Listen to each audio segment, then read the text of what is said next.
Hi students, I'm Jeff, and today's reading topic is Holidays. Use the link below to follow along as I read the article, What Would American Companies Do Without Hallmark Holidays? Yesterday was Valentine's Day, which is one of the biggest days of the year for companies that sell flowers, chocolates, greeting cards, and jewelry. Mother's Day actually outranks Valentine's Day in many of these categories. But what would happen to these companies if Valentine's Day or other holidays weren't so commercialized? Would they miss their earning estimates? Would they create a new holiday just to make sales forecasts?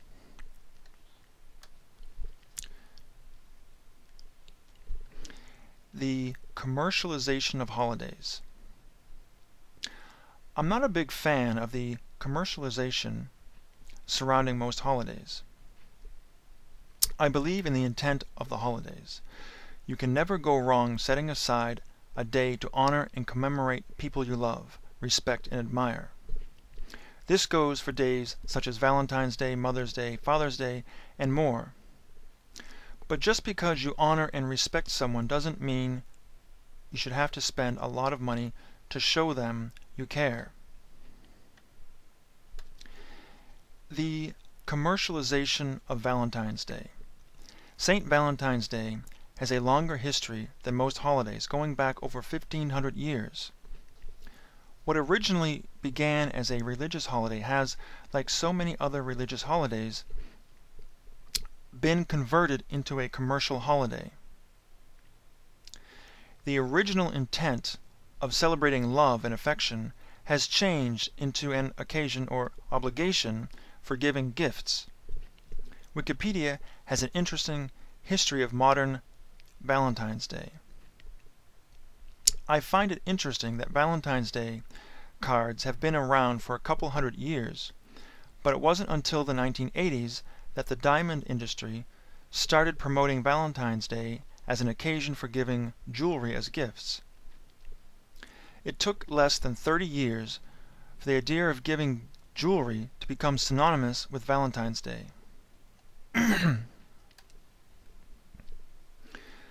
Valentine's Day doesn't need to be expensive.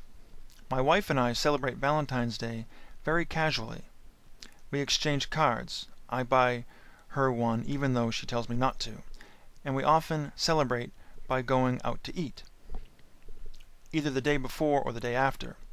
We do this mostly to avoid the crowds. For us, the idea of Valentine's Day is more important than giving gifts or celebrating an event on someone else's terms. Fun fact: did you know that Valentine's Day has an October counterpart? Sweetest Day is celebrated in the Great Lakes region of the U.S. in October. The commercialization of Mother's Day disappointed the founder of Mother's Day. Anna Jarvis founded Mother's Day in 1908. Her goal was to make it a day of rest for mothers. Unfortunately, within a few years, it morphed into a commercial holiday, which discouraged and disappointed her. You can read more about the commercialization of Mother's Day here or listen at National Public Radio.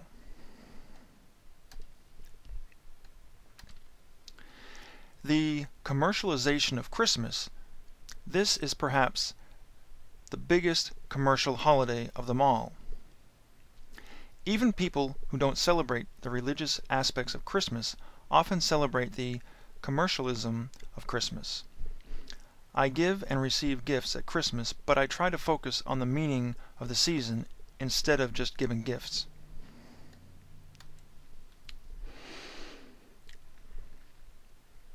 It's hard to ignore the commercialization, but I try.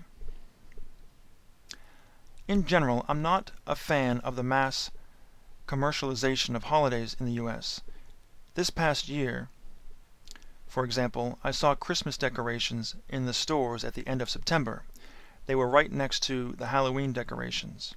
As soon as the Christmas decorations came down, they were replaced by Valentine's Day cards and displays. And as soon as those come down in a day or two, they will be replaced by Easter displays, followed by Mother's Day cards, which will be replaced with Father's Day displays, which will promptly be removed for 4th of July displays. It seems like most stores have a permanent aisle set aside for holiday displays. It's something I've come to expect and for the most part ignore. What do you think of the commercialization of holidays? Thanks for watching and take care.